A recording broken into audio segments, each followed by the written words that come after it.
So yung narinig naman na may upcoming PBB, of course, na-excite ako kasi some of them, nakatrabaho ko na, or friends ko na. So, excited ako ma-experience nila yung bahay ni Kuya kasi for me talaga, isang beses lang yun sa buong buhay mo at hindi lahat nakakapasok ng bahay ni Kuya. And then, ang advice ko lang, lagi ko sinasabi, siguro talagang maging totoo ka lang.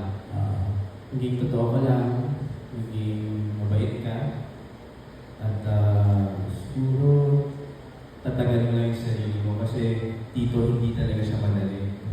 Okay, yun yung sasabi. Hindi talaga siya madali. So,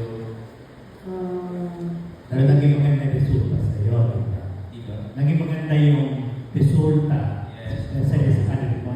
Siyempre sa pagkatao. Yeah, oo. Yun nga, sasabihin ko sana na hindi siya madali, pero grabe naman talaga yung kapalit ng blessings. So, it's a challenge, challenging journey, pero at the end of the day, yun, makatotoo ka lang at kung ano lang talaga yung gusto mong, kung sino ka lang